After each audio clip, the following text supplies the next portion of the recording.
Board दिख रहा है सबको? Clear? Yes yes sir.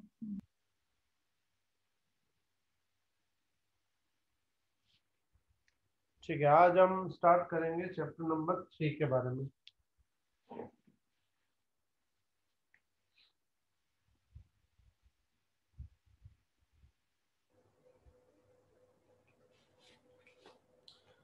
Chapter number 3 में सबसे पहले जो स्टार्ट होता है it is called electric current. और इलेक्ट्रिक करंट की जो फॉर्मूला है वो थी I is equal to dq upon dt, या सिंपल में लिखते थे q बाय t। इसमें जो सम आते थे वो किस टाइप के आते हैं कि चार्ज की फॉर्मूला दी होती है, तो मैं डिफरेंशिएशन करोगे तो तुम्हें I मिल जाएगा। अच्छा, Q को हम N में लिखते हैं, I इज इक्वल टू ये वाली फॉर्मूला भी यूज करते हैं, उसमें तुम्हें N फाइंड करना होता है। कभी कभार Q फाइंड करने को बोलते हैं तो Q के लिए फॉर्मूला लगती है I इंटू dt। करंट का यूनिट, तो करंट का यूनिट था एम्पियर या फिर कूलम पर सेकंड। दूसरी बात, इसके इंपॉर्टेंट टर्म है इलेक्ट्रिक करंट डेंसिटी। इसको याद है फॉर्मूला? हाँ sir, current upon area. J is equal to I upon A cos theta. या I फाइंड करना हो तो मिलेगा J into A cos theta, या फिर I इज इक्वल टू मिलेगा J vector dot A vector. इसमें थीटा क्या है बता सकते हो? What is theta?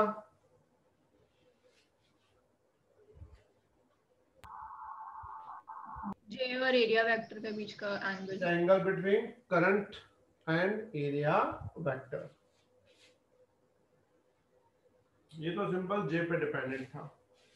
उसके बाद इसमें स्टार्ट होता है topic called Ohm's law. Ohm's law की फॉर्मूला होती है सिंपल में V is equal to I R. R मिलता है V बाय आई, और ये जो ग्राफ है V वर्सेस I का, वो हमेशा I वर्सेस V का क्या आना चाहिए? लीनियर आना चाहिए। इसमें R क्या होता है?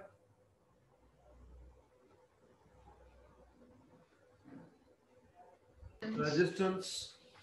अब मुझे बताओ रेजिस्टेंस किस पे डिपेंड करता है? Dimension, temperature, dimension of material. एक डायमेंशंस। अब डायमेंशंस पे कैसे? हमने फॉर्मूला बनाई थी R is equal to rho L upon E।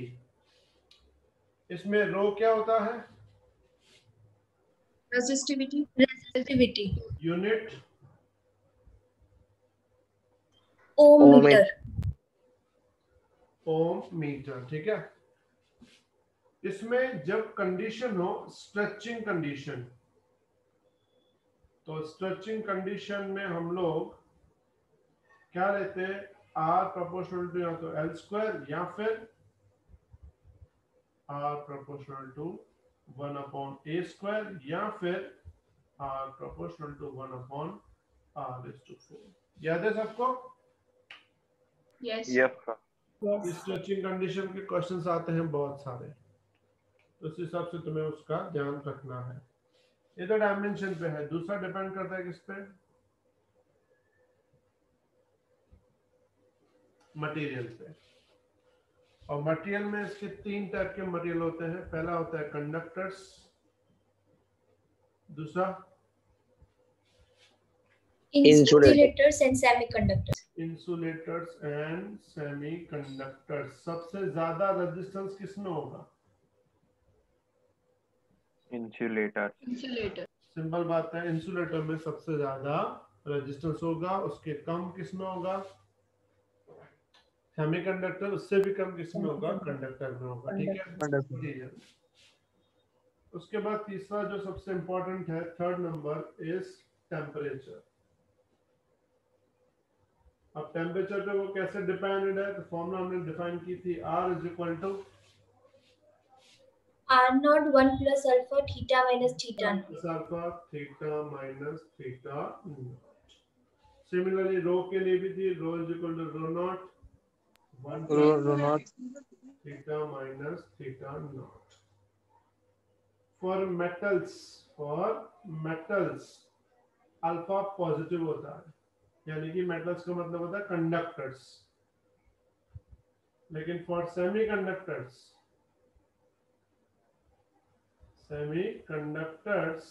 Alpha negative होता है।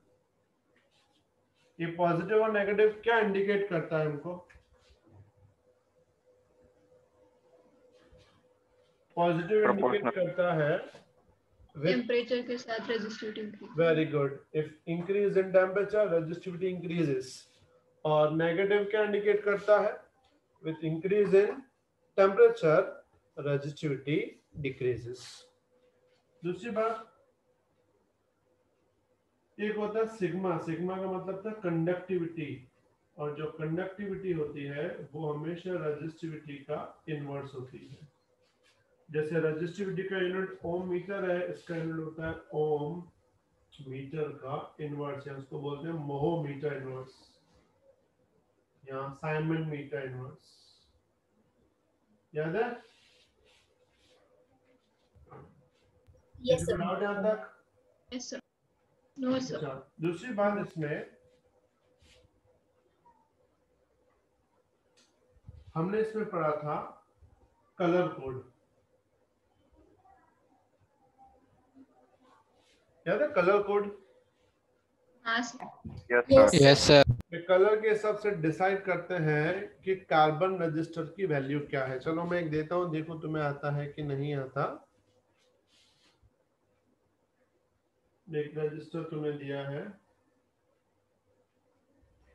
इसके 4 कलर्स दिए हैं। इसमें जो पहला कलर है, first is green, second one is orange, third is red and fourth one is silver.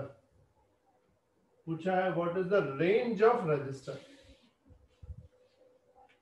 What is the range of register. Try करो फास्ट।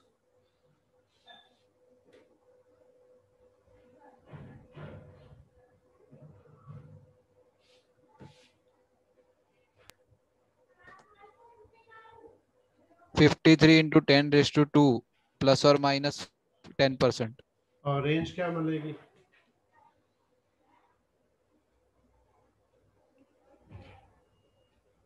मतलब तुम्हें ऑप्शंस रेंज में दिए हैं। ये शायद से कैंसल नहीं है। कंफर्म? हाँ सर, कैंसल है। हाँ सर। चलो फिर तो कांग्रेचुलेशन। नहीं सर, ये है शायद। आंसर तो निकालो। सर 5830 से लेके 4770। वेरी गुड, मतलब तुम्हारी जो वैल्यू आएगी उसमें से 530 माइनस 530 प्लस। पहले बात तो देखो, ग्रीन का नंबर क्या होता है? तो बीबी रॉय के हिसाब से जाओगे तो ग्रीन का नंबर होता है 6, 5. लेकिन 5। वैसे नंबर 6 होता है, लेकिन हम स्टार्ट 0 से करते हैं इसलिए 5, यानी इसका होगा 5, इसका होगा 3, इसका होगा 2, तो ये बन जाएगा 53 10⁻², और प्लस माइनस 10%, मतलब 5300 प्लस माइनस 10%। 5300 का 10% होता है 530, मतलब तुम्हें एक बार 5300 में से 530 माइनस करने हैं और एक बार 5300 में 530 प्लस करने हैं। किसी को डाउट इसमें? No sir. No sir. No. ये तो था सिंपल कार्बन रजिस्टर। फिर हम चलते हैं दूसरी एक की ओर, Ohm's law and vector form. याद है किसी को?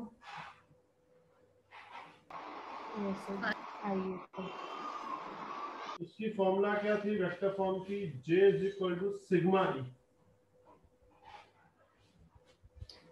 याद है सबको J is equal to sigma E? कैसे लाए थे हम लोग? हाँ सर। Yes sir. वैसे V is equal to IR होता है पहले, मैं जस्ट याद दिला दूं। V इज इक्वल टू क्या होता है? IR, और I को हम क्या डाल देते हैं? रो L अपॉन A। फिर V को डाल देते हैं ED यानी EL, और LL कैंसल, E बन जाएगा I बाय होता है जे रो, रो नीचे तो जे मिलेगा ई बाय रो और 1 बाय रो सिग्मा होगा, तो ये बन जाएगा J is equal to sigma E is called vector form. ठीक है। दूसरी बात इसमें एक और चीज इन्वॉल्व होगी, तो मैं शायद याद हो ड्रिफ्ट वेलोसिटी। तो ड्रिफ्ट वेलोसिटी की फॉर्मूला तुम्हें याद होगी, जे इज इक्वल टू क्या होता है, एनईवीडी। याद है सबको, जे इज इक्वल टू एनईवीडी। इस पे डिपेंड क्वेश्चंस पे आते हैं टाइम फाइंड करने को। इसमें क्या करना पड़ता है, बीडी को लिखना पड़ता है लेंथ अपॉन टाइम। तो टाइम के लिए तुम्हें मिलेगा N E L by J, या फिर जे को आई बाय ए लिख देंगे, तो ये हो जाएगा। मतलब क्वेश्चंस टाइम फाइंड करने के लिए भी आते हैं, टू फाइंड द टाइम। फिर तुम्हें एक दी होगी रॉड, रॉड की लेंथ दी होगी, बोलेंगे इलेक्ट्रॉन यहाँ से यहाँ जाता है तो कितना टाइम लगेगा, तो टाइम फाइंड करने का हमको ये यूज करना पड़ेगा। समझ में आई यहाँ तक बात सबको? Clear everyone? Yes, sir. उसके बाद ये तो हुआ सिंपल रजिस्टर्स का बेसिक टॉपिक।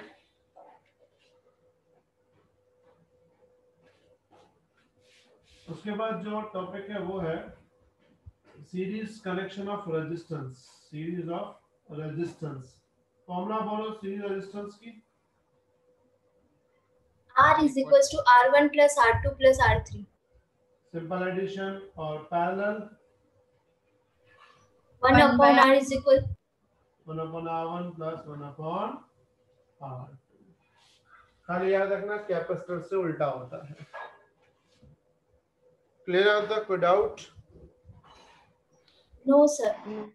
इसके बाद हम यहाँ पे बैटरी की बात करते हैं। तो बैटरी में दो टाइप के वोल्टेज होते हैं। पहला होता है ईएमएफ। जब बैटरी के अंदर करंट क्या होता है, जीरो होता है, तब उसके अंदर जो ताकत होती है उस ताकत को हम ईएमएफ बोलते हैं, यानी ओपन सर्किट कंडीशन। और दूसरा हमने पढ़ा था, याद है तुम्हें कौन सा वोल्टेज? Terminal voltage. जब तुम्हारा आई जो है बैटरी के अंदर क्या हो, नॉन जीरो। और टर्मिनल और ईएमएफ में फर्क क्या होता है, ई माइनस आई आर। कब? जब बैटरी क्या हो रही हो, डिस्चार्ज। किसी को पता है स्मॉल आर क्या है? Internal resistance. Very good, it's internal resistance. लेकिन जब बैटरी चार्ज होगी, व्हेन बैटरी चार्ज,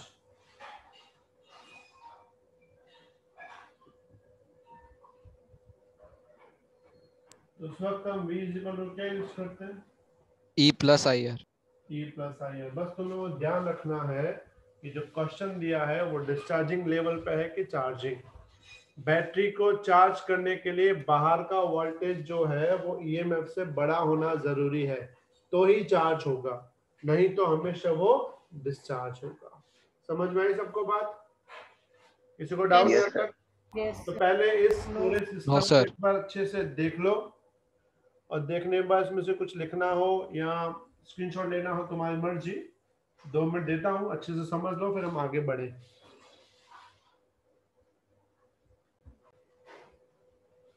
चलो आगे कॉन्सेंट्रेट पूरा।